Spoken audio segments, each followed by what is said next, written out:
വരുന്ന നിയമസഭാ തെരഞ്ഞെടുപ്പിൽ കോന്നി മണ്ഡലത്തിൽ NDA വലിയ മുന്നേറ്റം നടത്തുമെന്ന് മണ്ഡലം പ്രഭാരിയും BJP ജില്ലാ പ്രസിഡന്റുമായ അഡ്വക്കേറ്റ് V. സൂരജ്, NDA സംസ്ഥാന വൈസ് ചെയർമാനും BDJS സംസ്ഥാന ഉപാധ്യക്ഷനുമായ K. പത്മകുമാർ എന്നിവർ പറഞ്ഞു. പത്തനംതിട്ടയിൽ നടന്ന വാർത്താ സമ്മേളനത്തിൽ സംസാരിക്കുകയായിരുന്നു നേതാക്കൾ.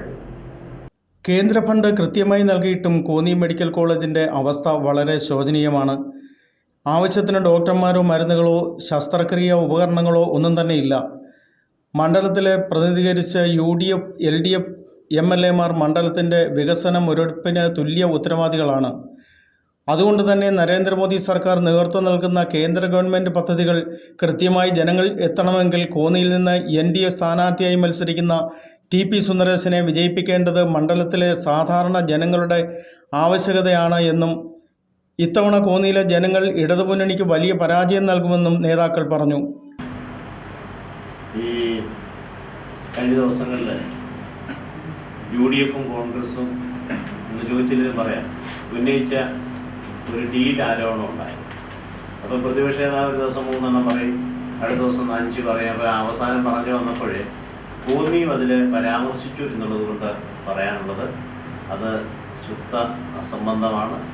കോന്നിയെ സംബന്ധിച്ചിടത്തോളം ഞങ്ങൾ ജയിക്കുന്നതിന് വേണ്ടിയുള്ള മത്സരമാണ്. LDFിനെയും UDFിനെയും തുല്യ ശക്തിയോടുകൂടി ഒരാളിനോടും യാതൊരു സോഫ്റ്റ് കോർണറും അക്കാര്യത്തിലില്ല. ഞങ്ങളുടെ മുന്നിലുള്ള പ്രധാനപ്പെട്ട വിഷയം ജയിക്കുക എന്നുള്ളത് മാത്രമാണ്. അത്തരത്തിലാണ് പ്രവർത്തനം പോകുന്നത്. ഇത് ഈ 9-ാം തീയതി നമ്മുടെ തെരഞ്ഞെടുപ്പ് കഴിയും. നിങ്ങൾ സുഹൃത്തുക്കളെ ശ്രദ്ധിച്ചോ? കോന്നിയെ സംബന്ധിച്ച് അത്ഭുതങ്ങൾ നടക്കാൻ പോകും. അപ്പം കഴിഞ്ഞ ദിവസം ഞങ്ങൾ തണ്ണിത്തോട് പഞ്ചായത്തിൽ ഉദാഹരണം ചെന്നപ്പോഴെന്നെ അത്ഭുതപ്പെടുത്തി. നമ്മുടെ ജില്ലയിലെ പ്രത്യേകിച്ച് മലയോര മേഖലകളിൽ കമ്മ്യൂണിസ്റ്റ് പ്രസ്ഥാനങ്ങൾക്ക് നേതൃത്വം കൊടുക്കുകയും അതെല്ലാവരെയും പഠിപ്പിക്കുകയും ചെയ്ത ആളുകളുടെ ഒരു വലിയ കൂട്ടായ്മയാണ്. 200 പേര് ആളാണ് അവിടെ തന്നെ അന്ന് കൂടിയത്. നമ്മുടെ 11 പഞ്ചായത്തിലും അത്തരത്തിലൊരു വലിയ ഒഴുക്ക്, അത് CPM നിന്ന് മാത്രമല്ല കോൺഗ്രസിൽ നിന്ന് അടക്കം നിരവധി പ്രസ്ഥാനങ്ങൾ വരുന്നുണ്ട്. നമ്മുടെ 30-ാം തീയതി അടക്കുന്ന തെരഞ്ഞെടുപ്പ് കൺവെൻഷനിലും 100 കണക്കിന് ആളുകൾ അവിടെ ദേശീയ ജനാധിപത്യ സഖ്യത്തോടൊപ്പം പ്രവർത്തിക്കാൻ താല്പര്യം പ്രകടിപ്പിച്ചുകൊണ്ട് വരുന്നുകൊണ്ട് മറ്റു വിശദാംശങ്ങൾ പ്രകാരം നമുക്ക് പറയാം. ഇന്ത്യയുടെ സംസ്ഥാന വൈസ് ചെയർമാനായിട്ടുള്ള ശ്രീ പത്മകുമാർജി തെരഞ്ഞെടുപ്പ് പ്രവർത്തനത്തെ സംബന്ധിച്ചുള്ള കാര്യങ്ങളോട് വിശദമായിട്ട് പറയുകയാണ്. ജില്ലയിലെ 5 നിയമസഭാ മണ്ഡലങ്ങളിലും ഭാരതീയ ജനതാ പാർട്ടിയും BDJSും 2020 അടങ്ങുന്ന ദേശീയ ജനാധിപത്യ സഖ്യം ഈ പ്രാവശ്യം ഉജ്ജ്വലമായിട്ടുള്ള ഒരു മുന്നേറ്റമാണ് നടത്തിക്കൊണ്ടിരിക്കുന്നത്. എല്ലാ സ്ഥലങ്ങളിലും വളരെ വലിയ സ്വീകാര്യതയാണ് ഈ അവസരത്തിൽ ദേശീയ ജനാധിപത്യ സഖ്യത്തിന് കിട്ടിക്കൊണ്ടിരിക്കുന്നത്. ഇപ്പോൾ കോന്നി അടക്കം എല്ലാ നിയമസഭാ മണ്ഡലങ്ങളിലും ശക്തമായിട്ടുള്ള ത്രികോണ മത്സരം എന്ന രീതിയിലാണ് മുന്നോട്ട് പോയിക്കൊണ്ടിരിക്കുന്നത്. ഞങ്ങൾക്കെതിരെ ആക്ഷേപം ഉന്നയിച്ച UDFിൻ്റെ സ്ഥാനാർത്ഥികൾ പല സ്ഥലത്തും ദുർബലന്മാരായിട്ടുള്ള ആൾക്കാരാണ്. 5 നിയമസഭാ മണ്ഡലങ്ങൾ പരിശോധിച്ചാലും ഏറ്റവും ദുർബലരായിട്ടുള്ള ആൾക്കാരെ സ്ഥാനാർത്ഥികളായിട്ട് നിർത്തിയിട്ടുള്ളത് UDFും കോൺഗ്രസുമാണ്. എന്നിട്ട് അവർ BJPക്കെതിരെയും BDJSനെതിരെയും ഒക്കെ തന്നെ ആരോപണങ്ങൾ ഉന്നയിച്ചുകൊണ്ടിരിക്കുകയാണ്. ഒരു മുന്നണി സംവിധാനം എന്ന രീതിയിൽ ദേശീയ ജനാധിപത്യ സഖ്യം മുന്നോട്ട് വരുന്നതിലും വളരെ നല്ല രീതിയിൽ മുന്നോട്ട് പോകുന്നതിലുമുള്ള അസഹിഷ്ണുതയാണ് UDF നേതാക്കന്മാർ ഈ തരത്തിൽ ഇവിടെ പ്രകടിപ്പിച്ചുകൊണ്ടിരിക്കുന്നത്. സംസ്ഥാന സർക്കാരിനെതിരെയുള്ള വികാരവും അതേപോലെ കേന്ദ്ര സർക്കാർ കഴിഞ്ഞ 11 വർഷമായിട്ട് രാജ്യത്ത് നടപ്പാക്കിക്കൊണ്ടിരിക്കുന്ന വികസന പ്രവർത്തനങ്ങളും ഈ തെരഞ്ഞെടുപ്പിൽ പ്രതിഫലിക്കും എന്നുള്ള കാര്യത്തിൽ യാതൊരുവിധ സംശയവുമില്ല. ഈ നടക്കാൻ പോകുന്ന കേരള നിയമസഭാ തെരഞ്ഞെടുപ്പിൽ എനിക്ക് ഇവിടെ പറയാനുള്ളത്, കേരളത്തിലെ ജനങ്ങളെ സംബന്ധിച്ച് ഒരു വലിയ മാറ്റം ആഗ്രഹിക്കുന്ന ജനങ്ങളാണ് ഇന്ന് കേരളത്തിലുള്ളത്. കാരണം കഴിഞ്ഞ കാലങ്ങളിൽ LDFിൻ്റെയും UDFിൻ്റെയും അഴിമതി ഭരണം കൊണ്ട് ഏറെ പൊറുതിമുട്ടിയ ഒരു കേരള ജനതയാണ് ഇന്ന് കേരളത്തിലുള്ളത്.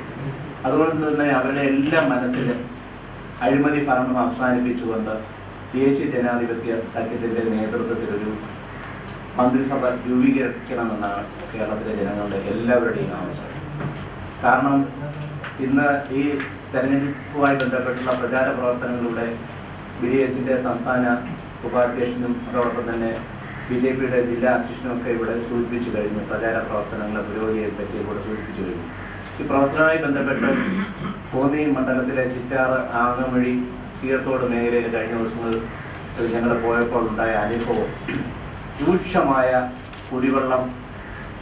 കുടിവെള്ളത്തിൻ്റെ അഭാവം നേരിടുന്ന ഒരു സാഹചര്യം പല കുടുംബങ്ങളിലും ഞങ്ങൾ നേരിട്ട് കണ്ട് അനുഭവിക്കുന്നുണ്ട്. കാരണം നമ്മൾ ഓർക്കണം, കേന്ദ്ര ഗവൺമെൻറ്റിൻ്റെ പദ്ധതിയായ ജൽജീവൻ പദ്ധതി ഇന്ന് രാജ്യവ്യാപകമായി മുഴുവൻ കുടുംബങ്ങളിലേക്കും കുടിവെള്ളം എത്തിക്കുന്നതിനുള്ള പദ്ധതി എന്തുകൊണ്ട് കേരളത്തിൽ നടപ്പാക്കുവാൻ ഇനിയും അനാസ്ഥ കാണിക്കുന്നു എന്നുള്ളതാണ് നമ്മളെല്ലാവരെയും അത്ഭുതപ്പെടുത്തുന്നത്. അതുമാത്രമല്ല, ആരോഗ്യരംഗത്തായാലും തൊഴിൽ രംഗത്തായാലും അതോടൊപ്പം തന്നെ പുതിയ തൊഴിൽ സൃഷ്ടിക്കുന്നതിന് ഈ കേരളത്തിലെ കഴിഞ്ഞ 10 വർഷമായി ഒരു തൊഴിലവസരം പോലും സൃഷ്ടിച്ചതായി അവകാശപ്പെടാനില്ലാത്ത ഒരു സാഹചര്യമാണ് നമ്മുടെ മുന്നിലുള്ളത്.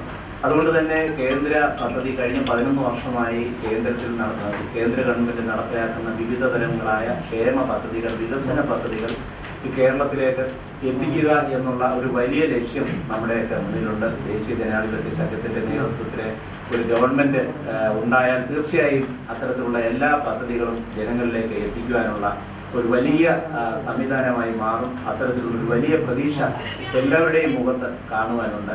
അതുകൊണ്ട് തന്നെ തികഞ്ഞ വിജയപ്രതീക്ഷയോടുകൂടി തന്നെയാണ് ഞങ്ങൾ ഈ തെരഞ്ഞെടുപ്പിനെ നേരിടുന്നത്. NDA കോന്നി നിയോജകമണ്ഡലം കൺവെൻഷൻ മാർച്ച് 30-ന് NDA സംസ്ഥാന കൺവീനറും BDJS സംസ്ഥാന പ്രസിഡന്റുമായ തുഷാർ വെള്ളാപ്പള്ളി ഉദ്ഘാടനം ചെയ്യുമെന്നും കേന്ദ്ര ന്യൂനപക്ഷ ഫിഷറീസ് സഹമന്ത്രി അഡ്വക്കേറ്റ് ജോർജ് കുര്യൻ മുഖ്യ അതിഥിയായിരിക്കുമെന്നും നേതാക്കൾ കൂട്ടിച്ചേർത്തു. NDA സ്ഥാനാർത്ഥി TP സുന്ദരേശൻ, BDJS സംസ്ഥാന സെക്രട്ടറി രതീഷ് മുട്ടപ്പള്ളി, ജയകൃഷ്ണൻ മാസ്റ്റർ തുടങ്ങിയവർ വാർത്താസമ്മേളനത്തിൽ പങ്കെടുത്തു.